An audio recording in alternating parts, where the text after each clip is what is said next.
Hey guys, technically NCAP, that is New Car Assessment Program, does not issue violations. It performs crash safety ratings for vehicles but does not regulate automakers or enforce laws.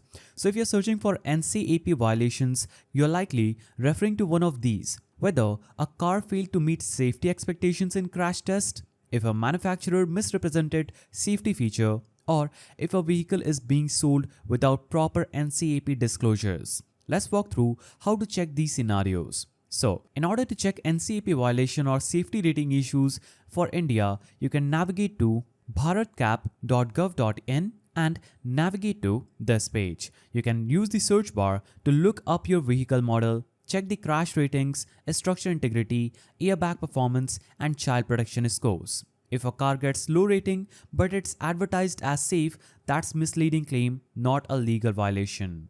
That is reportable to custom forums. Now, for global ratings, navigate to globalncap.org and click on this site. Now, you can easily use the search bar to look up for your vehicle model, check the crash ratings, and do everything just on this page. Now, on the Global NCAP or Bharat NCAP pages, open the vehicle's PDF report.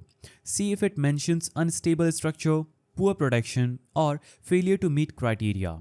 These does not mean a violation occurred, but they reveal design failures or missing safety equipment. If a dealership or manufacturer falsely claims a 5-star rating or sell a car that didn't pass, here's what you can do. File a complaint with Advertising Standard Council of India, that is ASCI, if it's misleading promotion. Report to Ministry of Road Transport using their portal, or write directly to Global NCAP via their contact form to raise concern. So you can connect them through these ways, or you can search for the contact for Global NCAP and connect to them quickly. So, in conclusion, NCAP does not issue violations, but you can check test results, expose unsafe cars, or report misleading claims. Visit Global NCAP or Bharat NCAP to verify ratings and take actions through consumer portals if something seems wrong. If you found this guide helpful, please don't forget to give it a thumbs up, and thanks for watching.